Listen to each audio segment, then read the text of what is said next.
Hello बच्चों, last lecture में हमने देखा था कि how to make an electrochemical cell. ठीक है जी, आज हम उससे आगे कंटिन्यू करेंगे। चलिए देखते हैं। हमने जो इलेक्ट्रोकेमिकल सेल देखा था वो कुछ इस तरह का दिखता था, जिसमें एक बीकर ये था जिसमें जिंक का सॉल्यूशन था, जिंक 2+ का, और जिंक की रॉड लगी हुई थी। इसके अलावा दूसरा बीकर था जिसके अंदर क्या था, कॉपर 2+ का सॉल्यूशन था और कॉपर की रॉड लगी हुई थी। ठीक है जी। इसके बाद बीच में हमने सर्किट कंप्लीट करने के लिए क्या लगा दिया था, तो सॉल्ट ब्रिज लगा दिया था। यहां तक हमने देख लिया था। ठीक है जी, यहां तक हमने देख लिया था कि इस तरह का जो डिवाइस होता है उसको क्या बोलते हैं, इलेक्ट्रोकेमिकल सेल। और ये क्या करता है, केमिकल एनर्जी को इलेक्ट्रिकल एनर्जी में कन्वर्ट करता है। ठीक है जी। हमने ये देखा था कि ये जो बीकर है इसके अंदर क्या होता है, तो इसके अंदर ऑक्सीडेशन चल रहा होता है, या बेसिकली कहूं तो इसके अंदर रिएक्शन चल रही होती है। Zinc give rise to zinc 2+ plus 2 electrons, और ये दो इलेक्ट्रॉन वायर के थ्रू यहां पे जाते हैं, और इन वायर के थ्रू आए हुए इलेक्ट्रॉन्स को कौन गेन कर लेता है, तो कॉपर 2+। तो copper 2+ plus 2 electrons will give rise to copper. तो ये दो रिएक्शन यहां पे चलती रहती हैं। ठीक है जी। तो ये जो इस साइड वाला बीकर है इसमें जो रिएक्शन चल रही है, इसमें देखिए जिंक गया 0 से 2+ में, यानी कि यहाँ क्या हो रहा है, ऑक्सीडेशन। तो यहाँ जो रिएक्शन चल रही है उसको बोलेंगे ऑक्सीडेशन। थोड़ा नीचे लिखता हूँ, ऑक्सीडेशन। ठीक है जी। अच्छा, और इसके अलावा यहाँ जो रिएक्शन चल रही है वो क्या है, रिडक्शन। देखिए कॉपर 2+ 0 में गया, इन दो इलेक्ट्रॉन को गेन किया, तो gain of electron is called reduction. तो यहाँ पे रिएक्शन चल रही है रिडक्शन। ठीक है जी। अब क्या होता है, इन दोनों बीकर्स को मिला के क्या बनता है, एक सेल बनता है। ठीक है जी, ये हमने देख लिया था। अब इन दोनों बीकर्स को मिला के सेल बनता है, तो हर एक बीकर क्या होगा, सेल का आधा। भाई एक बीकर क्या होगा, दो बीकर मिला के एक सेल बनता है पूरा, तो एक बीकर क्या होगा, सेल का आधा, और इसीलिए इनको बोलते हैं हाफ सेल। क्या बोलते हैं, हाफ सेल। और क्योंकि इस साइड हो रहा है ऑक्सीडेशन, इसलिए इस साइड वाले बीकर को बोलेंगे ऑक्सीडेशन हाफ सेल। ठीक है जी। सिमिलरली इसको बोलेंगे reduction half cell, reduction half cell. ठीक है जी। इसके अलावा इनका एक एक नाम और होता है जो हमें देख लेना है। जो लेफ्ट साइड में, यूजुअली लेफ्ट साइड में रिप्रेजेंट किया जाता है, बट लेफ्ट राइट कोई जरूरी नहीं है, कई बार राइट में भी हो सकता है। ठीक है जी। साइड कोई डेफिनेट नहीं है, बट जो चीज डेफिनेट है वो क्या है कि जिस भी साइड में ऑक्सीडेशन हो रहा होगा उस हाफ सेल को, या कहें कि ऑक्सीडेशन हाफ सेल को हम क्या कहेंगे, एनोड। ध्यान दीजिएगा, ऑक्सीडेशन हाफ सेल का दूसरा नाम क्या है, और यही सबसे इंपॉर्टेंट नाम है, एनोड। ठीक है जी। सिमिलरली रिडक्शन हाफ सेल का नाम क्या है, cathode.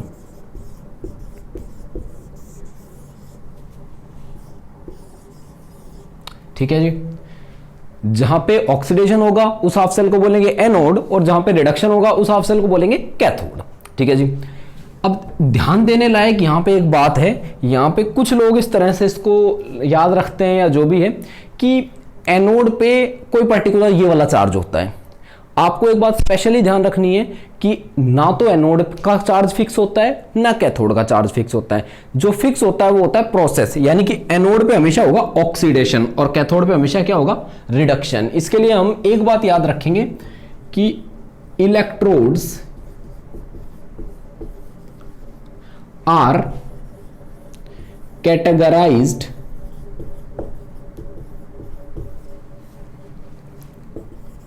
into anode and cathode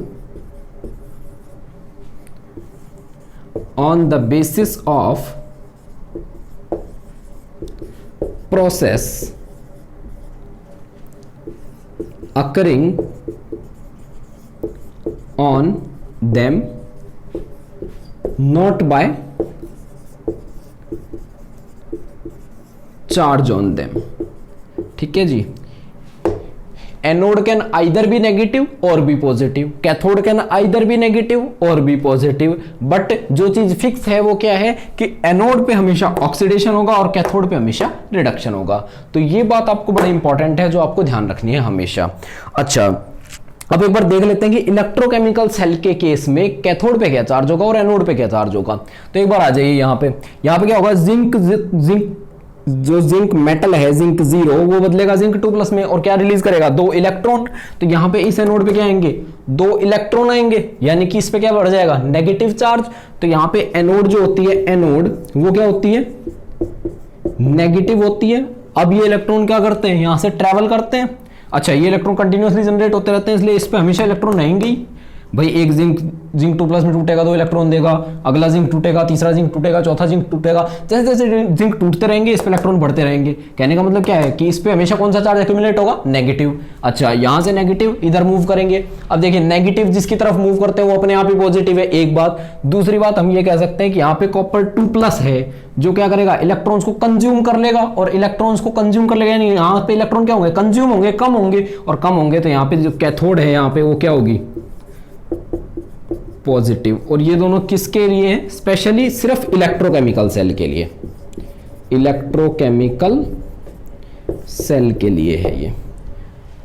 अगर सेल का टाइप बदल गया तो एनोड कैथोड का चार्ज भी बदल जाएगा, ठीक है जी। प्रोसेस कभी नहीं बदलेगा, ध्यान रखना है यहां तक आपको।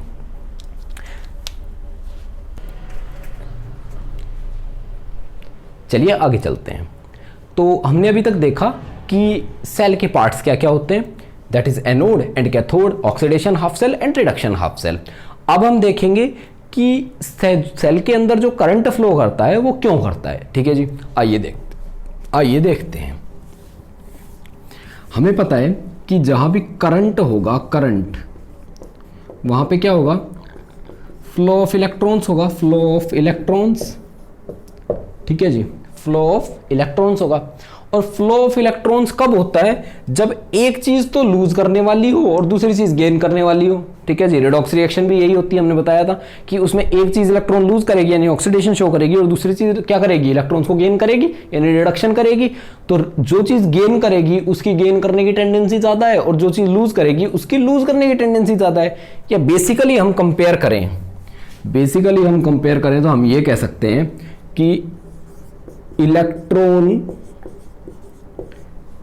लूजिंग टेंडेंसी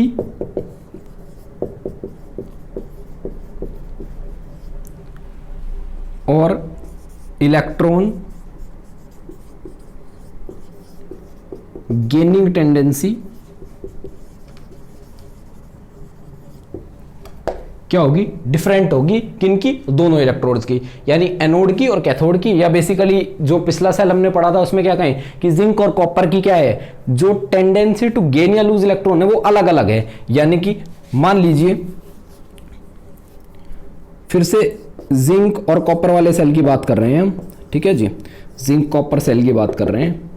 इसमें क्या होता है आपने देखा था जिंक ने क्या किया था इलेक्ट्रॉन लूज, यानी कि लूजिंग टेंडेंसी तो किसकी ज्यादा थी, लूजिंग टेंडेंसी तो क्या थी कि जिंक की ज्यादा थी कॉपर से।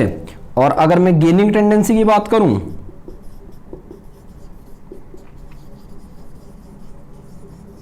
तो वो किसकी थी कॉपर की ज्यादा थी जिंक से, ठीक है जी।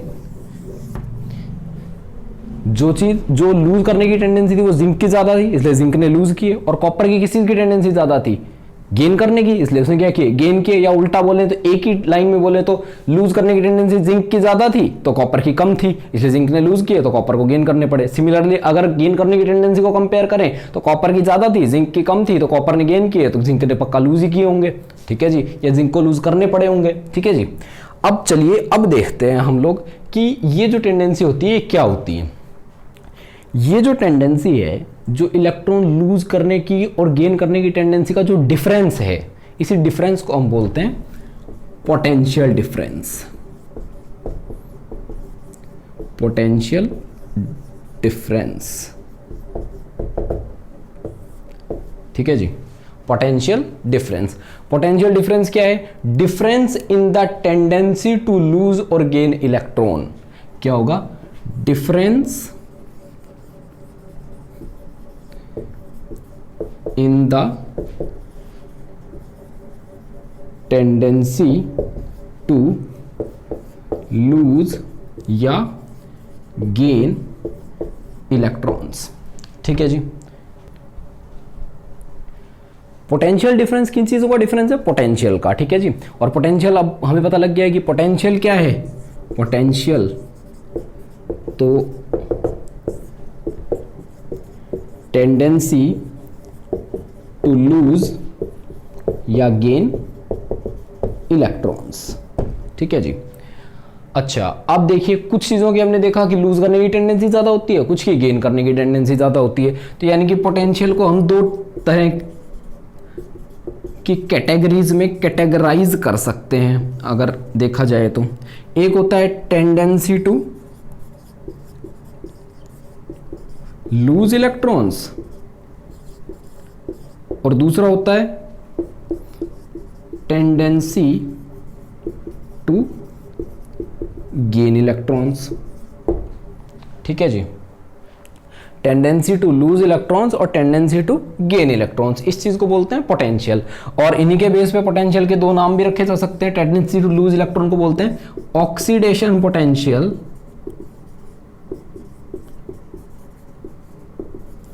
और टेंडेंसी टू गेन इलेक्ट्रॉन को बोलते हैं रिडक्शन पोटेंशियल।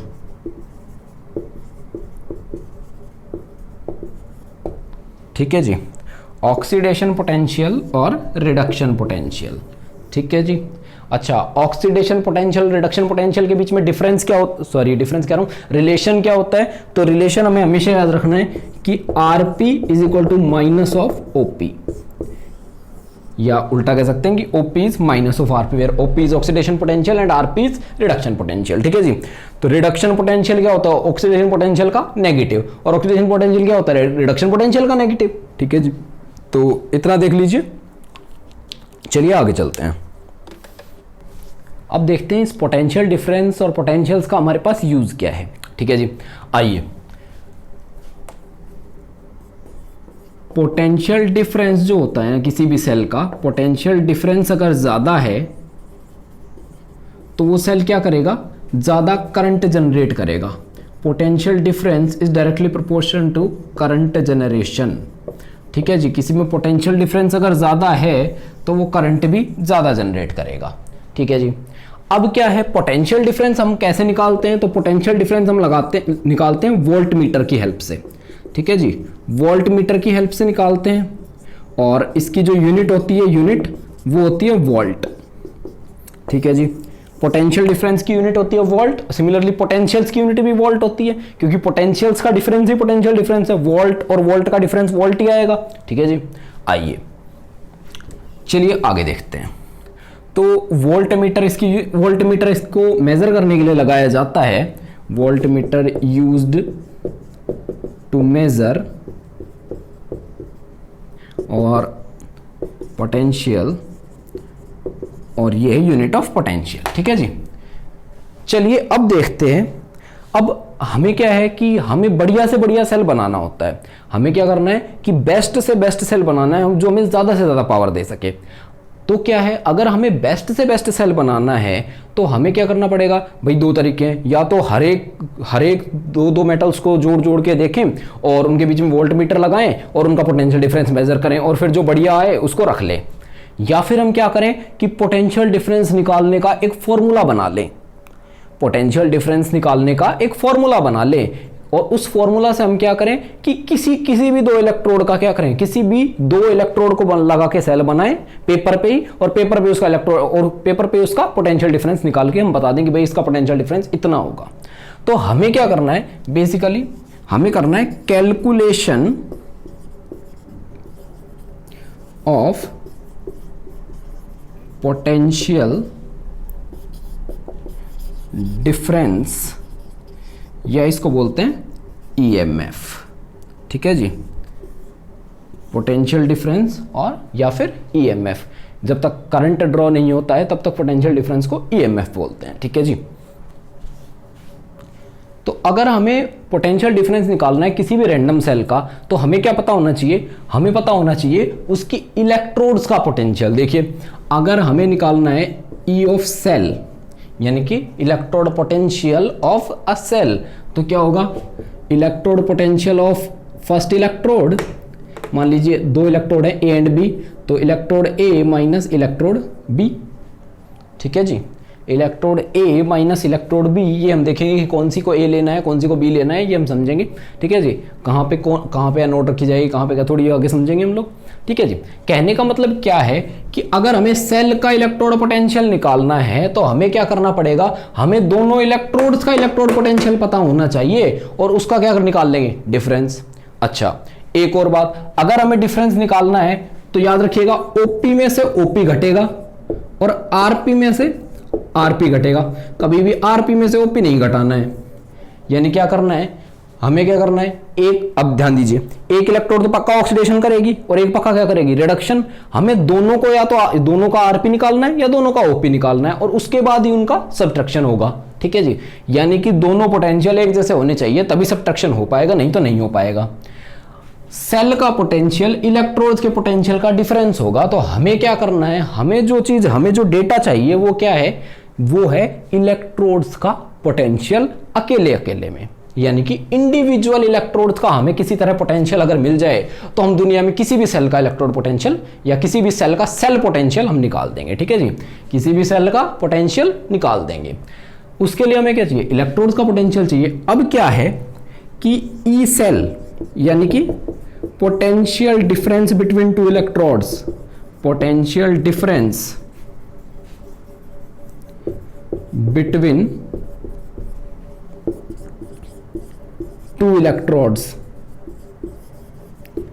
को तो मेजर किया जा सकता है using a voltmeter, can be measured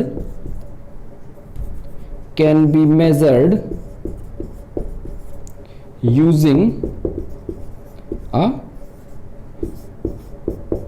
voltmeter. ठीक है जी, पर पोटेंशियल ऑफ इलेक्ट्रोड क्या होता है, कांट बी मेजर्ड डायरेक्टली। तो यानी कि अगर हमें फिलहाल क्या है हमारे पास तरीका कि अगर हमें किसी सेल का पोटेंशियल डिफरेंस निकालना है तो हमें उसमें वोल्टमीटर लगा के निकालना पड़ेगा, क्योंकि हमारे पास इलेक्ट्रोड्स का पोटेंशियल नहीं है, इलेक्ट्रोड्स का पोटेंशियल हमें निकालना नहीं आता है। ठीक है जी, तो डायरेक्टली हम नहीं निकाल सकते हैं या बेसिकली अभी हमें नहीं आता है। ठीक है जी, अब हम नेक्स्ट लेक्चर में क्या देखेंगे कि ये इलेक्ट्रोड्स का पोटेंशियल हम किस तरह से निकालेंगे। ठीक है जी, अभी तो हम सिर्फ क्या निकाल पाए हैं, ई सेल निकाल पाए हैं, वो भी वोल्टमीटर लगा के एक्सपेरिमेंटली निकाल पाए, पेपर पे नहीं निकाल पाए हैं। पेपर पे निकालने के लिए हमें क्या चाहिए, इलेक्ट्रोड पोटेंशियल ऑफ इलेक्ट्रोड्स चाहिए, पोटेंशियल ऑफ इलेक्ट्रोड्स चाहिए हमें, और पोटेंशियल ऑफ इलेक्ट्रोड्स निकालने का कोई डायरेक्ट तरीका है नहीं। तो नेक्स्ट लेक्चर में हम सीखेंगे कि how to calculate potential of a electrode.